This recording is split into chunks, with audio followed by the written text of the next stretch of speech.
Ahora, ¿cuántos de nosotros hicimos una oración para entregar nuestra vida a Cristo? Yo creo que todos, ¿verdad? En algún momento alguien hizo un llamado y, ¿verdad? Y pasamos algunos, otros dijimos sí yo, otros ahí en silencio, ¿verdad? Para que no me vieran porque qué vergüenza.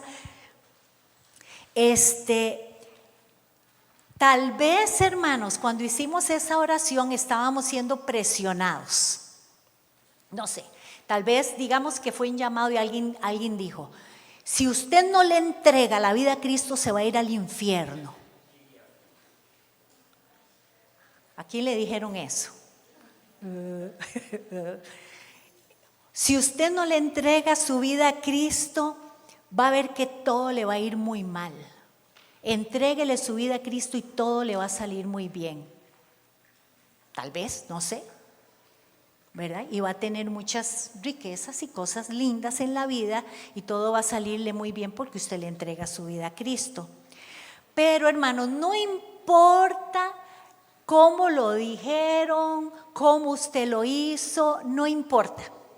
Lo más importante, hermanos, es que hoy recordemos lo maravilloso que es que el Señor haya tenido misericordia de nosotros. Amén. Eso es lo más maravilloso. Que Él nos rescató. ¿Cierto? Ahora cantábamos, soy libre, ya no soy esclavo del pecado y todo eso. Es porque eso es lo que Jesús de verdad hace en nuestras vidas. Él nos rescató y también nos hizo hijos. Hermanos, qué maravilloso cuando nos encontramos con esta verdad de que somos adoptados, adoptadas como hijos por la gracia de Cristo Jesús derramada en la cruz del Calvario. Qué maravillosa verdad, y de eso es lo que nos tenemos que maravillar.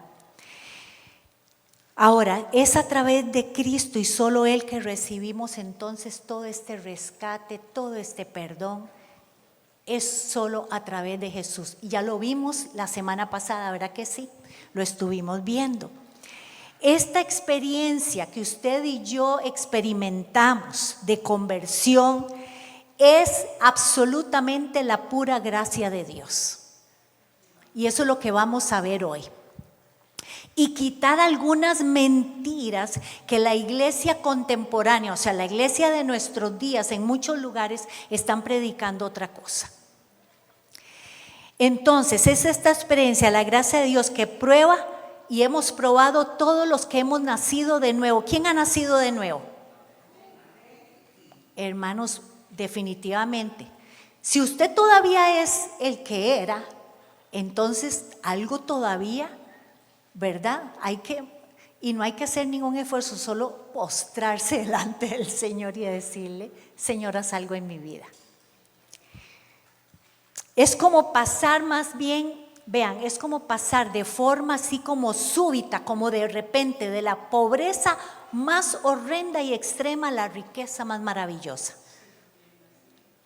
Eso es estar en Cristo. Eso es nacer de nuevo. Porque además, hermanos, esta riqueza no tiene nada que ver con lo material. Tiene que ver con una vida abundante en la eternidad. ¿Ok? En la eternidad, eso es todo. Aquí está mi agua, ¿verdad? Sí. Sí. En Efesios, y vamos a ir a Efesios 1, vamos a ir a sus Biblias en Efesios 1, 7 y 8.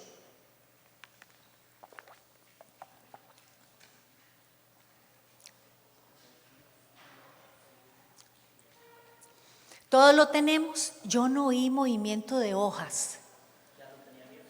Ya los tenían abierto y ya estás. Muy bien. Efesios 1, 7 y 8 dice, vamos a ver, dice, en Él tenemos la redención mediante su sangre, el perdón de nuestros pecados, conforme a las riquezas ¿de qué? De su gracia. Es conforme a eso lo que está diciendo este pasaje, que Dios nos dio en abundancia con toda sabiduría y entendimiento. Y un poquito más adelante en Efesios 2, ahí, pero el 5 dice, pasemos la hoja, dice, nos dio vida con Cristo, aun cuando estábamos muertos en pecados, por gracia ustedes han sido salvados. Lo que hay que hacer es como subrayar la palabra gracia cada vez que uno la vea en esos pasajes, que es lo que vamos a ver primero. Este pasaje entonces nos habla de la decisión de quién. La decisión de Dios, no mi decisión. No es la decisión de alguien más que hizo un llamado, es de la decisión de Dios de darnos una vida espiritual. Y esto lo que está haciendo es que nos indica que es por pura gracia, es gracia, solo gracia, nada más. Hermanos y hermanas, Dios es el autor de la salvación. Que quede muy claro, Dios es el autor de la salvación. Es un acto de amor de Dios que abarca perdón, abarca adopción, somos hijos e hijas ahora, justificación, Él nos justifica por medio de Cristo delante del Padre. Santificación, que tiene que ver con nuestro crecimiento y madurez en Cristo Jesús. Las personas que éramos ya no somos, porque somos criaturas nuevas. ¿Ok? Dios es el autor de la salvación. Ahora, y todo esto, hermanos, no se debe a lo que nosotros hacemos, los méritos que tenemos. A veces la gente dice, no, pero eso es una persona buenísima, ¿verdad? Viera cómo da limonas, ayuda a la gente. Vea, hermanos, no por eso somos salvos, por ser buenas personas, porque nosotros no somos buenos por naturaleza. No es por nuestros méritos, es porque Jesús fue el sacrificio por nosotros. Él fue el que estuvo ahí por nuestros pecados y nuestras maldades. La salvación entonces es por gracia sola, ¿verdad? Sola gratia. Ahora vamos a definir un poquito más esta gracia. Ahora, lo que les decía, no es por lo que nosotros pedimos o porque seamos buenas personas. Él nos da esta salvación tan grande movido por su gracia, por su amor. Vean, cuando esto los reformadores empezaron a leer las escrituras otra vez, ¿verdad? Ahora les digo, por lo que estaba pasando, fue como que el corazón se les abrió, les explotó el cerebro, diciendo, no era todo lo que estos siglos habíamos estado pensando. No era así. Vean, hermanos, gracia es que nosotros merecemos todo lo opuesto a lo que Él nos da. ¿Verdad que nosotros merecemos todo lo opuesto a lo que Él nos da? Como por ejemplo, merecemos condenación. Pero recibimos, ¿qué, hermanos? Salvación. Merecemos condenación, pero recibimos salvación. Eso es gracia, hermanos. Eso es gracia. Y este es el mensaje de gracia, sola gracia. Nuestra respuesta entonces a este favor de Dios maravilloso debería ser una respuesta de gratitud, de estar agradecidos. Esa debería ser nuestra respuesta, de gratitud y también de algo muy importante, hermanos, sometimiento incondicional a su palabra, siendo obedientes. Esa debe ser nuestra respuesta a este mensaje. ¿Por qué? Porque ya nosotros no vivimos esclavizados al pecado. Si Cristo nos liberó, nosotros ya no estamos esclavizados. Entonces no podemos andar diciendo, es que yo de ahí no puedo salir. No, porque ya Cristo está en nosotros y Él murió por nuestros pecados para que ya seamos libres. Ahora, la reforma protestante entonces cambió todo lo que en esa época había quedado en el olvido. Cuando los reformadores en ese siglo comenzaron hacia mover algo, pero esto, saben que Él no se movió por sí mismo, o sea, no salió de ellos. Dios mismo intervino por medio de su escritura para que ellos despertaran y vieran qué es lo que estamos haciendo. Y habían esto de solo gracia, solo Cristo, solo por fe, solo gloria a Dios, había quedado en el olvido. Ahora era por lo que estos monjes decían que era. Tiene que ser de esta manera. Eso quedó en el olvido. Los reformadores recuperaron y proclamaron entonces esta verdad de Dios. La batalla de ellos era contra la corrupción que venía de un sistema que distorsionaba absolutamente el evangelio en ese tiempo. Y todavía hoy, hermanos, muchos promueven que los méritos que usted tiene, que las obras que usted hace, son las que le van a dar la salvación. Que todo lo que usted haga es lo que le va a dar la salvación. Y eso no es así. Aún los que piensan que, bueno, es por su fe y su obediencia que usted tiene salvación. Tampoco. La salvación es por gracia, por Cristo. Hermanos, muchas cosas se dan en internet y yo creo que usted las ha visto, tal vez algunas, y si no, no le quiero despertar la malicia para que no peque. Hermanos, pero muchas cosas se están dando en muchos lugares, iglesias, gente promoviendo un evangelio distorsionado, que usted se gana la salvación porque usted haga algo, porque a usted le aparezca algo, porque usted utilice algo. Y así es como usted experimenta a Dios, le están diciendo. Hermanos, esos son, yo siempre les digo aquí lo que es la mentira, ¿verdad que sí? Siempre les digo, hermanos, eso es mentiras. Eso no es. Dios mismo en su amor por su gracia es el que nos da la salvación, porque nosotros no merecemos nada, absolutamente nada. Ahora, toda esa enseñanza es contraria, por supuesto, a las escrituras. Por eso desde la primera, solo la escritura es lo que le estamos diciendo a ustedes, y es lo que todos nosotros estamos agarraditos de eso. Hermanos, en lugar de ver la internet y todo lo que están diciendo, vaya a las escrituras. Aquí están. Vea, Efesios está lleno todo esto de la gracia de Dios. Y ahora al final vamos a ver este pasaje también que tenemos aquí. Pero hermanos, la escritura está llena de la verdad de Dios, y es la verdad de Dios lo único que nos debe guiar en esta vida. Ahora, la Biblia enseña entonces que la salvación es por gracia sola, que no hay nada que nosotros podamos hacer para alcanzarla.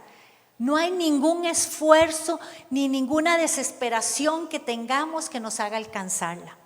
Entonces, la reforma lo que hizo fue traer entendimiento y la necesidad de volver a colocar a Dios en el centro de la vida del creyente. Eso fue lo que trajo la reforma. La necesidad de traer a Dios en la vida de las personas y ya no otras cosas.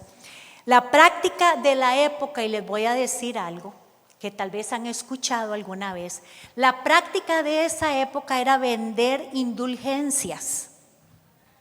¿Qué era vender indulgencias? Era que usted depositaba dinero. Vean, hermano, y sobre esto hay un montón de libros y cosas, ¿verdad?, que ocurrían ahí, pero yo no les podía traer un manual de la reforma o algo así, ¿verdad?, porque 40 minutos no es suficiente. Pero ellos, los mismos monjes como Lutero, Calvino y ellos, hablan de gente, ¿verdad?, monjes que sí creían en esto, que decían: cuanto más usted le eche y suene en la bolsa de las ofrendas, más el alma se va al cielo. Era como usted se gana puntos para irse al cielo. Ese dinero, hermanos, lo estaban utilizando para construir basílicas. No voy a decir cuál, pero ustedes se pueden imaginar, ¿verdad? Solo imagínense y deseche el pecado, ¿verdad? Nada más, no juzgue. Pero el asunto es, hermanos, que eso era lo que estaban haciendo, era para construir esos grandes edificios, iglesias. Entonces vendían la salvación.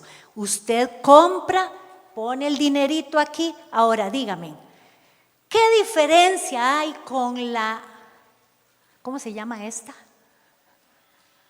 Teoría, doctrina de la prosperidad. Dígame, ¿qué diferencia hay? Ninguna. Pague y usted será salvo, pague y usted va a tener carro, pague y usted va a tener una casa, pague y su hijo va a salir de las drogas, pague y venga, eche la plática aquí. Y lo que,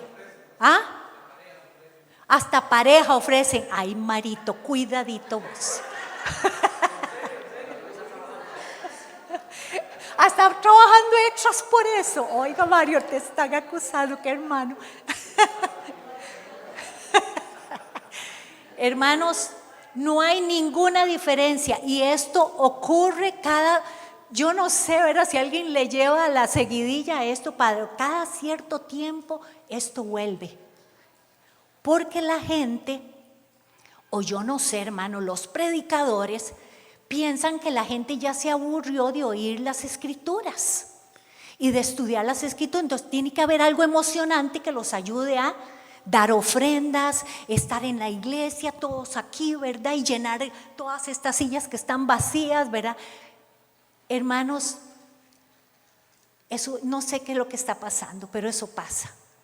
Y eso está mal. Y ellos lo vivieron en esos siglos, hermanos, igual. Y estos, vean, estaba leyendo sobre Lutero un poquito más, cosas que él decía, ¿verdad? Pero él estaba en un estado de desesperación. Y él decía, yo soy un monje muy consagrado y creo que soy santo porque soy un monje. Y me consagro muchísimo y hago, pero yo hago, ¿verdad? Y toda esta religión y todo esto, y me siento siempre desesperado de que, ¿cómo hago para alcanzar a Dios? ¿Cómo hago para estar en la presencia de Dios? Siento que todo lo que hago no me lleva ahí. Entonces él volvió a las escrituras y empezó a leer, y a leer, y a leer. Y dijo, ya sé, ellos están mal. Y fue cuando él puso las 95 tesis, ¿verdad? Allá en Alemania, las clavó para que todo el mundo leyera y fue donde se le vino el mundo encima, el mundo de ese tiempo. Que lo persiguieron, lo excomulgaron y a él y a otros monjes que lucharon por esto, contra ese sistema, los desecharon. Pero hicieron algo hermoso. El Señor nunca deja que su iglesia muera, ¿cierto? Ni que la oscuridad la inunde. Jesús es el dueño de la iglesia, la cabeza de la iglesia. Y entonces, hermanos, tristemente hoy escuchamos falsos evangelios que demandan esfuerzo, buenas obras para ganar acceso al cielo.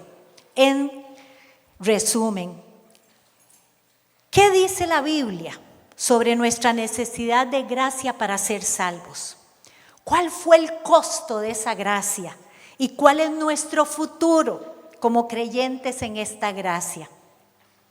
Efesios 1. Otra vez devolvámonos a Efesios y vamos a seguir leyendo otra vez, pero vamos a volver a leer desde el 3 hasta el versículo 14, hermanos. ¿Lo tienen ahí? ¿Sí? Ok, vamos a volver a empezar a leer eso. Alabado sea Dios, Padre de nuestro Señor Jesucristo, que nos ha bendecido en las regiones celestiales con toda bendición, ¿qué? Espiritual, no dice material. Bendición espiritual en Cristo, y en Cristo es. Dios nos escogió en Él antes de la creación del mundo para que seamos santos, sin mancha delante de Él. En amor nos predestinó para ser adoptados como hijos suyos por medio de ¿quién? De Jesucristo, no de nada más, según el buen propósito de su voluntad para alabanza de su gloria. Vean qué lindo eso, según el buen propósito de su voluntad para alabanza de su gloriosa gracia que nos concedió en su amado. Yo estoy leyendo versión internacional por aquello. En Él tenemos la redención. ¿En quién tenemos la redención, hermanos? En Él, mediante su sangre, el perdón de nuestros pecados conforme a la riqueza de la ¿qué? De la gracia que Dios nos dio en abundancia, con toda sabiduría e entendimiento. Él nos hizo conocer el misterio de su voluntad conforme al buen propósito que de antemano estableció en Cristo, para llevarlo a cabo cuando se cumpliera el tiempo. Esto es reunir en Él todas las cosas, tanto las del cielo como las de la tierra. ¿Qué más dice? En Cristo también fuimos hechos herederos, pues fuimos predestinados según el plan de aquel que hace todas las cosas conforme al designio de su voluntad, a fin de que nosotros, que ya hemos puesto nuestra esperanza en Cristo, seamos ¿para qué? Alabanza de su gloria. En Él también ustedes, cuando oyeron el mensaje de la verdad, el evangelio que les trajo la salvación y lo creyeron, fueron marcados con el sello que es el Espíritu Santo prometido. Este garantiza nuestra herencia hasta que llegue la redención final del pueblo adquirido por Dios para alabanza de su gloria. Qué delicia de palabra. Todos los creyentes para la gloria de Dios. Ahora, Pablo lo que nos está enseñando aquí es sobre beneficios espirituales, hermanos, no beneficios de otra cosa, son beneficios espirituales que tenemos todos los cristianos, todos los creyentes, y eso es parte de nuestra identidad como cristianos. Él está diciendo aquí, el apóstol Pablo, que el Padre nos da estas bendiciones y que ha hecho a Jesucristo cabeza de la iglesia y que Jesús tiene la preeminencia en todo, ¿ok? Y tiene la autoridad unida a su pueblo, sobre su pueblo unido a Él, producto de una obra salvadora que solo proviene de Él. Amén. Todos esos beneficios los recibimos porque somos salvos por gracia. Nada más por gracia. Santos, sin mancha, en amor, adoptados como hijos por medio de Jesús. La redención mediante su sangre, herederos. Vean todas esas bendiciones espirituales. Perdón de pecados. Y todo esto en su voluntad, conforme al buen propósito que Él estableció en Cristo. Desde antes ya en Cristo. Y así, hermanos, usted y yo ya hemos puesto nuestra esperanza en Cristo, ¿verdad que sí? Ya hemos puesto nuestra esperanza. Entonces, hermanos, como hemos puesto nuestra esperanza en Cristo, seamos para la alabanza de su gloria. Amén. Dice Efesios otra vez 2:8-9, porque por gracia han sido salvados por medio de la fe. Y esto no procede de ustedes, dice, no procede de nosotros, sino que es un don de Dios. No por obras, para que nadie se gloríe. La palabra es muy clara. Hermanos, ¿y qué pasaba con nosotros? Dice Efesios 2:1, ¿por qué necesitábamos nosotros de esta gracia maravillosa? ¿Por qué la ocupábamos? Porque estábamos muertos en delitos y en pecados. ¿Quién estaba muerto en delito y pecado? Solo algunos estaban muertos en delitos y pecados. Todos nosotros estábamos muertos en delitos y pecados. Por eso necesitamos de esta gracia. Ahora, hermanos, el que está muerto no puede reaccionar, ¿verdad que no? El que está muerto no reacciona a nada, está muerto. No hay nada que se haga ni haga por sí mismo para reaccionar porque está muerto, ¿verdad? Así los efesios, aquí cuando Pablo les escribe esta carta, estaban muertos en delitos y pecados. Ellos no podían reaccionar ante Dios. Por sí mismos no podían. Ellos tenían, estos efesios, tenían una conducta conforme a la corriente de este mundo. conforme a Satanás. Vivían en las pasiones de su carne, lo que su cuerpo, su mente, todo su ser les dictaba. Ellos vivían así. Y ellos estaban destinados al infierno. Merecían la ira de Dios, ¿verdad que sí? ¿O no? No merecían la ira de Dios. Sí, hermano, los tengo aquí, no se me ha dormido ninguno. No, ok, los tengo aquí. Ahora, ¿verdad que nosotros también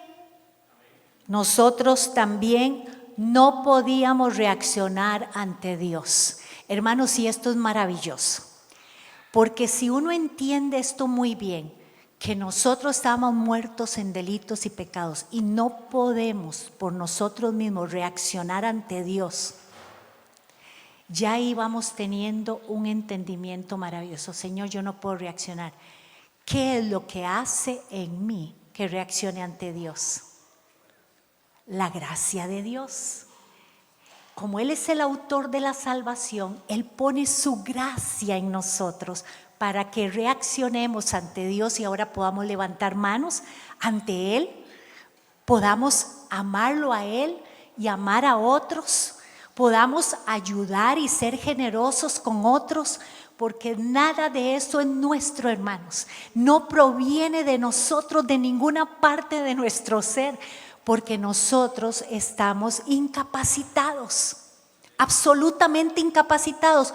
Por eso, hermanos, si usted dice, es que yo tengo un pecadillo ahí que hace rato y es una lucha y nada, es porque estás incapacitado o estoy incapacitada. Necesito la gracia de Dios para reaccionar ante Dios. Lo entendemos ahora sí, ¿verdad? Esto es muy lindo. No es que ustedes no lo entendieran, porque ustedes saben muchísimo más, pero nada más es que nos estamos refrescando, ¿verdad? Muy bien. Ahora, todo el que está sin Cristo entonces está espiritualmente muerto. Ahora, esto nació en el Edén, recordemos, Adán y Eva ahí en el Edén. El Señor les dijo, no coman de ese árbol, pueden comer del otro, de los otros, de las otras cosas, etcétera. Ustedes y yo sabemos esa historia maravillosa, ¿verdad? Y horrible y espantosa al mismo tiempo, porque comieron del árbol que el Señor les dijo que no y ellos pecaron y cayeron, ¿verdad? Se llama la primera caída.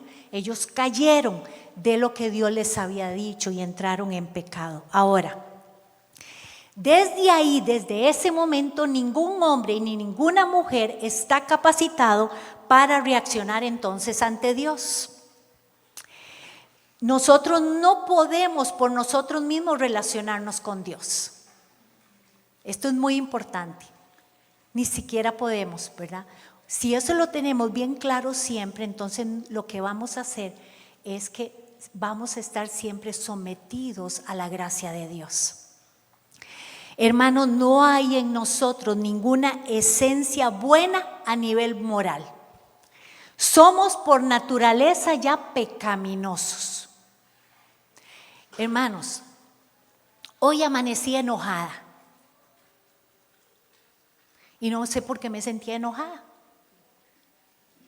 Y mi esposo me dijo algo que pensaba, le digo yo no estoy enojada. Ni uno, ni dos, ni tres, yo no estoy enojada, ¿verdad? Y yo venía enojada. O sea, era como para el Rocío, por favor, despierta, usted está enojada, no diga que no está enojada. Y no sé por qué estaba enojada. ¿A quién le ha pasado eso? Gracias, hermanos, por acompañarme en este club de los enojados. Tuve que, cuando entraba a la iglesia, decir, y encuentro a mis hermanas compañeras de oración queridas ahí orando, ¿verdad? Ya en la oficina. Señor, por favor, te suplico que me quites. No puede ser hormonal porque ya hace rato pasé de eso, ¿verdad? ¿Qué es esta cosa tan fea, verdad? Ayúdame a quitarme. Hasta me enojé con los que estaban arreglando la calle. No les dije nada, pero nada más que no me dejaron pasar y llegué tarde a la oración. Entonces imagínense cómo llego, ¿verdad? Hermanos, tuve que decirle, Señor, y en la alabanza, Señor, por favor, no sé por qué. Debe ser, no sé. No tengo idea, pero soy absolutamente pecaminosa. Absolutamente pecaminosa, ayúdame. La gracia de Dios. Y cuando ellas cantaban acerca de la gracia de Dios, ¿verdad? Y cantaban la canción que cantó Sarita, me ministró muchísimo esa canción. Y si nos da tiempo la volvemos a cantar, pero hermanos, es la pura gracia, porque por nosotros mismos, vean hermanos, cuando yo pensaba en el Edén, y el Señor les, ¿verdad? Dice ahí la palabra que Él le sacrificó, ¿verdad? Un animal y cogió las pieles y los cubrió, les cubrió la vergüenza, porque ellos se dieron cuenta que estaban desnudos y toda esa cosa, y cubrió su vergüenza.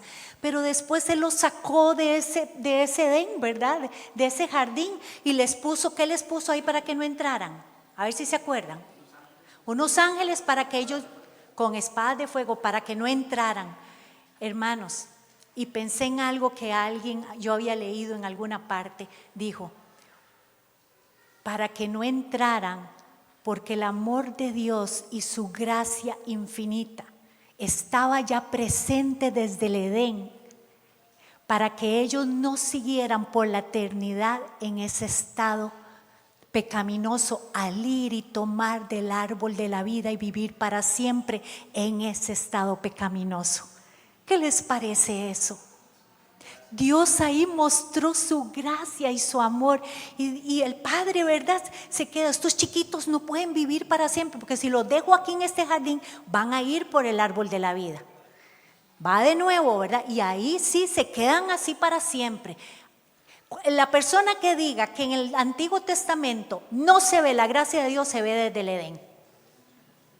Una y otra vez, y les voy a decir a través de las Escrituras cuántas veces del Antiguo Testamento se ve la gracia de Dios. Hermanos, entonces Adán y Eva necesitaron de la gracia, por lo que acabo de decirles. Así es, amén. El diluvio, hermanos, nos recuerda cuán paciente fue Dios y tardo para la ira. Todo el tiempo, quién sabe cuánto tiempo duró, todo el tiempo, un tanate tiempo. Duró Noé construyendo aquella arca, ¿verdad? La gracia de Dios se mostró todo ese tiempo, dando tiempo a que se arrepintiera el pueblo, ¿verdad que sí? Todo ese tiempo. Aquel tardó, imagínense, nunca había hecho algo así. Y tenía que ser con las medidas de Dios, entonces tenía que durar bastante. El diluvio nos recuerda cuán paciente es Dios. El diluvio fue avisado. La gracia de Dios ahí. Fue avisado, se les avisó. Antes de dictarle la ley a Moisés, ya Dios había dado promesas al pacto que hizo con Abraham, ¿cierto?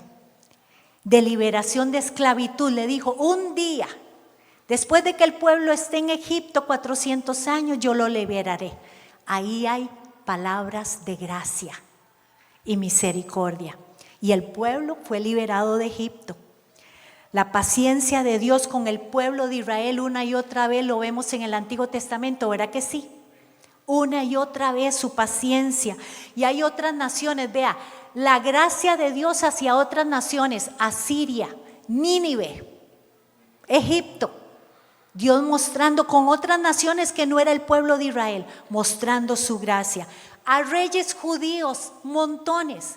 A Nabucodonosor, que no fue un rey judío, le dio su gracia. Dios no se deleita en juzgar a la gente, hermanos. Tenga esto presente. Dios no se deleita en juzgarnos. Misericordia, gracia y compasión de Dios vemos a través de toda la Escritura. Y la descripción de la gracia de Dios la vemos en Isaías 52. Y vamos ahí un momentito. Le voy a pedir a mi esposo que me diga qué hora es, porque no tengo ni la menor idea. ¿Ah? Ay, qué emoción, hermanos, tenemos todo el tiempo del mundo. Vamos a leer todo Isaías. Vamos a Isaías 52. Vean qué pasaje, hermanos. El versículo 13 al 15. Dice, ¿ya lo tienen? Qué linda, mi amor. Yo te doy espacio, todo el que quieras. todo el tiempo. Isaías 52, 13 al 15. ¿Lista? ¿Sí? ¿Sí? Ok, muy bien. Miren, dice, mi siervo triunfará, será exaltado, levantado, muy enaltecido. Muchos se asombrarán de él, pues tenía desfigurado el semblante, nada de humano tenía su aspecto. Del mismo modo, muchas naciones se asombrarán y en su presencia enmudecerán los reyes, porque verán lo que no se les había anunciado y entenderán lo que no habían oído. Habla de Jesús. Toda la escritura apunta a la gracia en Cristo Jesús. En la salvación entonces todo lo hace Dios. Ahora, tiene que ver su voluntad y la mía. Tiene que ver nuestra voluntad y somos quienes deciden o quienes decidimos seguir a Cristo.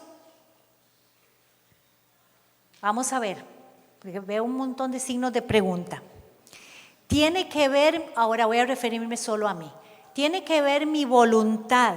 ¿Y soy yo quien decide seguir a Cristo?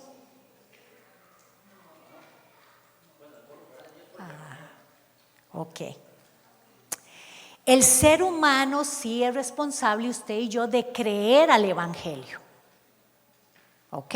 De eso somos responsables. Se nos predica el Evangelio y somos responsables de creer al Evangelio. Ajá.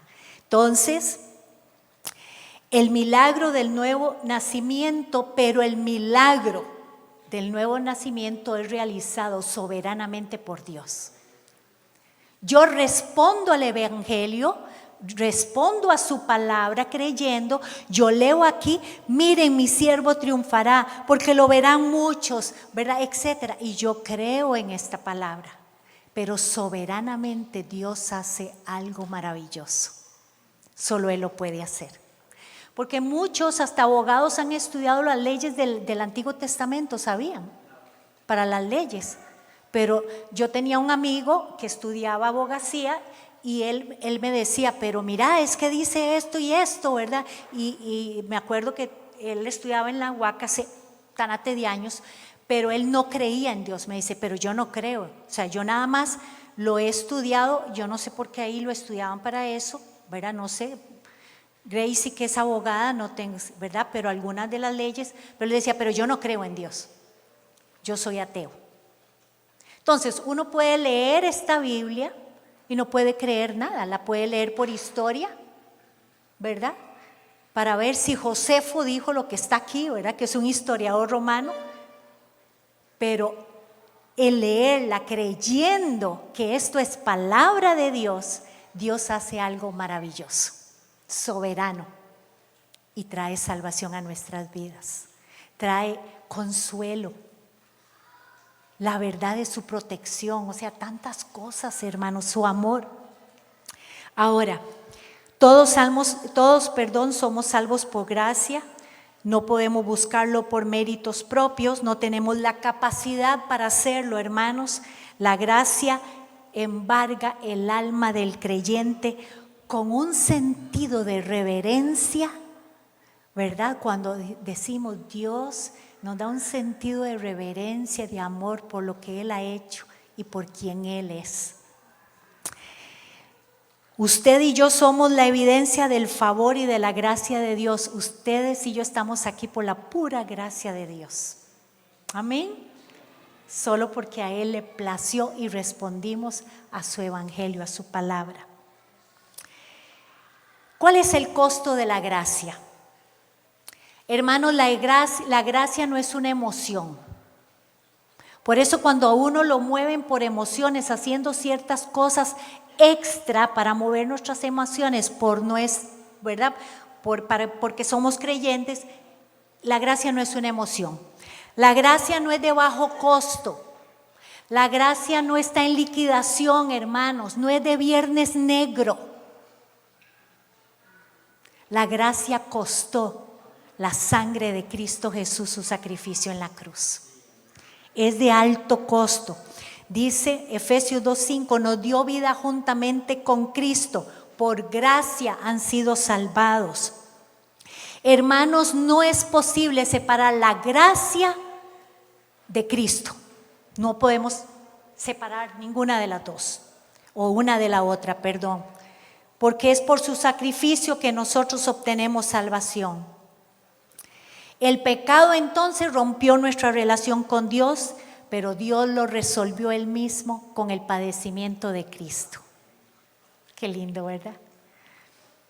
Ahí le dijo a Adán y a Eva en el Edén, cuando los cubrió con esas pieles: sombra, un día iba a haber un sacrificio de Dios también en Cristo Jesús, no por nadie más. Entonces nosotros no deberíamos, hermanos, caminar en santidad, en gratitud al amor de Dios por lo que Él ha hecho. No deberíamos estar dispuestos a darlo todo por la causa del reino de Dios. Lo único que nosotros tenemos que hacer es un esfuerzo de llevar en nosotros la gloria de Dios y darle gloria a Dios. ¿Por quiénes somos? Representantes de su reino, hijos de Dios. La salvación tiene un alcance eterno. La Biblia nos muestra que la salvación tiene alcance en el pasado. ¿Quién éramos? En el presente y en el futuro. ¿Cómo en el futuro? ¿Cuál es el alcance de la gracia de Dios en el futuro? ¿Qué? La venida de Cristo Jesús, porque todos los creyentes esperamos la venida de Cristo Jesús. Todos esperamos eso. Por eso nosotros debemos decir que la gracia me anima. Hermano, la gracia nos anima a clamar que Cristo regresa. La gracia nos anima, esa sola gracia nos anima que Cristo regresa. Ahora, hermanos, quiero nada más un momentito, unos minutos más. Esta de la fe sola. La justificación es por la fe sola, justificados delante del Señor solo por la fe. Vean, ustedes saben que las palabras cambian. Hay palabras que antes usábamos y ahora ya no usamos, ¿cierto? Hay palabras que se quedan en el olvido, ¿cierto? Que por desuso ya no se usan, se quedan en el olvido. Ok, por ejemplo, la palabra semáforo. ¿Alguien sabe dónde viene la palabra semáforo? Vean, la palabra original era en el siglo XIX, imagínense, representaba el género de los insectos nocturnos. No les traje el nombre porque cuesta mucho pronunciarlo. Pero entonces yo lo digo así, género de los insectos de la familia de los nocturnos. En el siglo XIX se usaba la palabra semáforo para decir a ese insecto. Pero en los años 70 se cambió para usarse, ¿para qué? Un aparato con luces que regula el tránsito, ¿cierto? Y ya ahora a esa cosita, insecto, ya no se le dice semáforo. Se perdió la palabra. Solo a esa, ¿verdad? El semáforo que está ahí.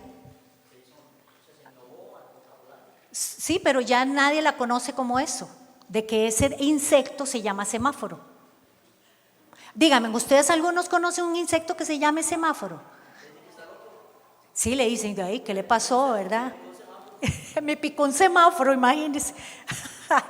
Ok, la palabra disquete o cassette. ¿Quiénes se acuerdan de esas palabras?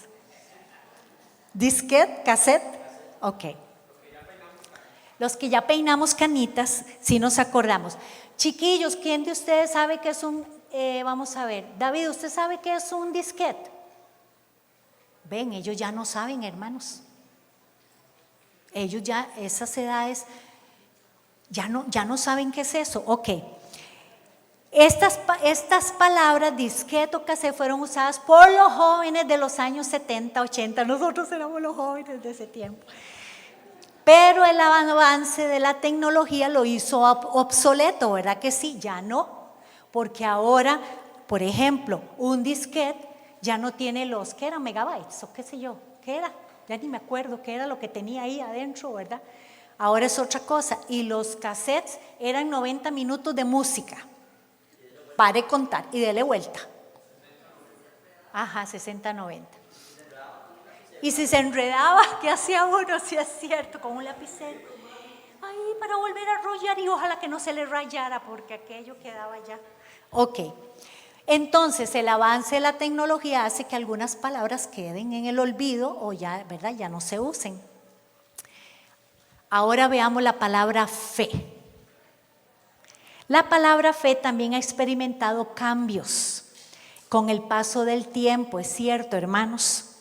Todavía mantiene la idea de un conjunto de creencias de una religión. Todavía mantiene esa explicación. Pero ha mutado en diferentes direcciones, para todo lado, que ahora son muy populares y les voy a decir cuáles. Que la fe está centrada en uno mismo. Lo que usted crea, la fe que usted tenga. Tengo fe en mí, ¿verdad que sí? Ahí uno le dice, no, tenga fe en usted, usted va a poder, ¿verdad que sí? Bueno, téngase fe, ajá. Entonces esa es una de los cambios que ha tenido.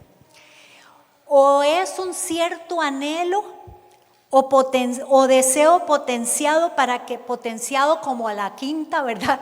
Para que de alguna manera se cumpla la realidad que usted está pensando. Si usted tiene un deseo de tener un carro, y téngase fe, ¿verdad?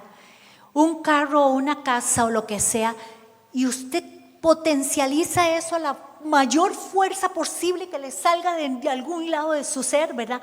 Entonces, usted lo va a obtener. Vea que está centrado siempre en usted mismo. Y en estos dos casos, fe es como una virtud o capacidad que se fabrica sin ton ni son. Usted la fabricó solito.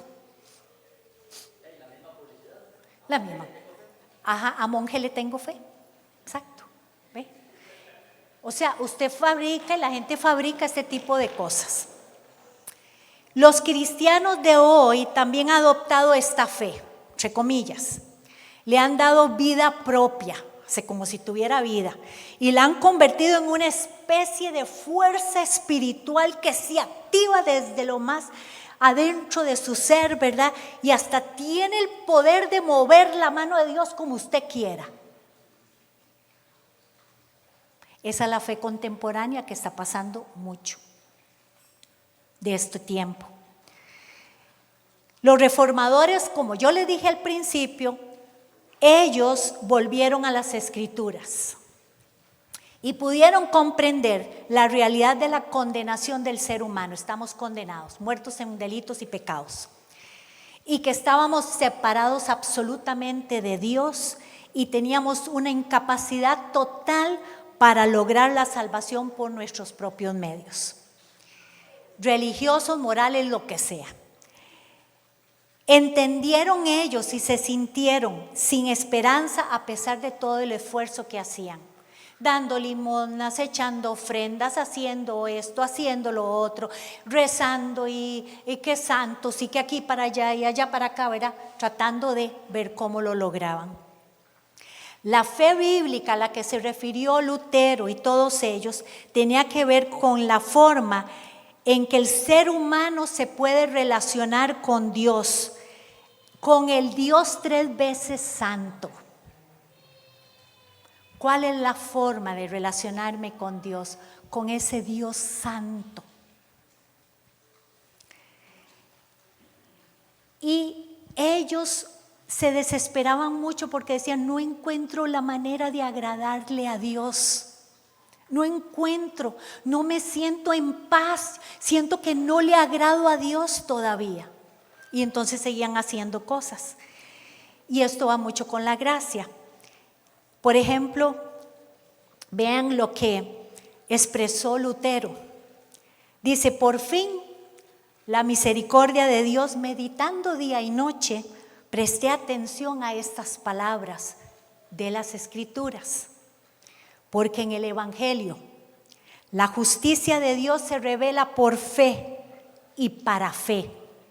Y como está escrito, mas el justo por la fe vivirá. Eso dijo Lutero. Y dice, y lo entendí. La luz de Cristo vino a su corazón y lo entendió. Pero solo es por Cristo. Las Escrituras nos dicen entonces que la justicia de Dios es satisfecha, está satisfecha.